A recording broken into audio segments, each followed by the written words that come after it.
Have you read Think and Grow Rich? Think and Grow Rich? Yes? How many people? Show of hands. This book changed my life.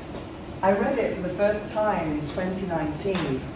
It's not just any old book. It's the best-selling book of self-help, self-development, personal development, and success of all time. It was published in 1937, and it's timeless.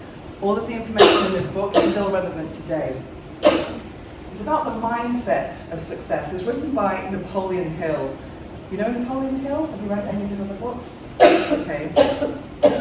And it took him 20 years to write, over 20 years. And what he did was, he interviewed and profiled the most successful men at the time. There were no women, unfortunately, just to see how they thought, what their mindset was. And when I was reading it, something really strange happened when I got to chapter 10. I saw a chapter called The Mystery of Sex Transmutation. I was blown away because this was 2019 when I was in my 9th year as a sex blogger. That's my job. I design and promote sex toys for women. So I'm all about girl power and female pleasure. But I was thinking, why is there a chapter about sexual energy in a book about success, especially a book that was written in 1937? It was like, I thought I knew a lot about sexuality, but this was like discovering a whole new room to this house that I already knew. It blew my mind because I was always focused on female pleasure, overcoming taboo. But I was about to discover that sex wasn't just about procreation and pleasure and intimacy. It was about power, real power. I'm going to read to you a tiny extract about what sexual energy really is.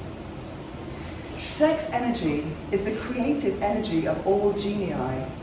There has never been and never will be a great leader, builder, or artist lacking in this driving force of sex.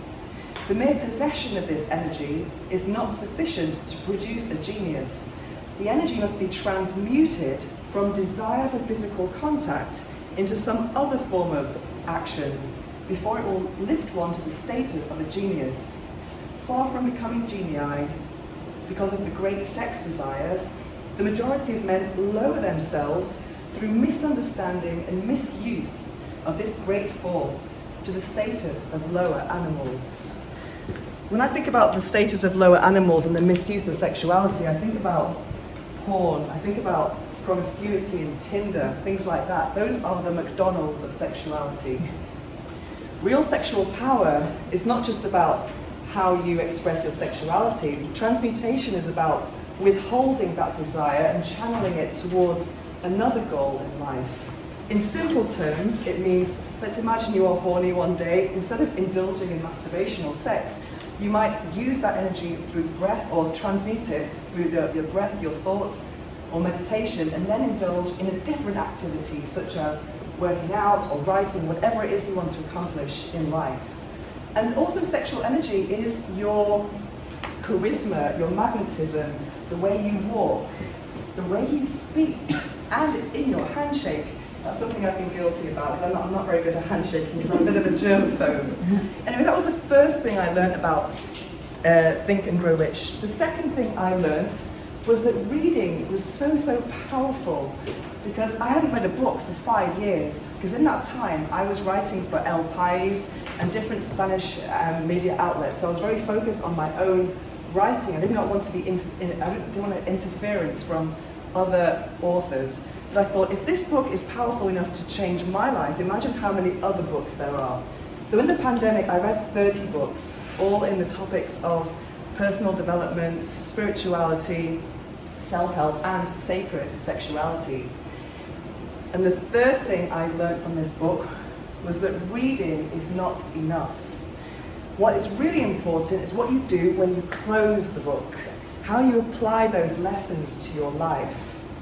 And for me now, I am reading this amazing book, which I highly recommend, the Think and Grow Rich workbook. And it has all the 13 steps to riches. When I talk about riches, we are talking about abundance in all areas of life. It's a mindset. It's not just about having a red Ferrari. I don't want to have a red Ferrari. I'm happy without that. So what I do now, every Friday, I meet with my friend Sarah at 4 o'clock, and we do a chapter a week. And when we do these exercises, not only are we applying the book's lessons to our life, but we're also using each other as a soundboard. And then we're getting other ideas, because it's really interesting to share, because I believe that when we work together, you can have so many more ideas. So to all of you who haven't read Think and Grow Rich, I strongly recommend this book. And if you have already read it, I strongly recommend reading it again and doing the workbook, because you never know, this book could change your life.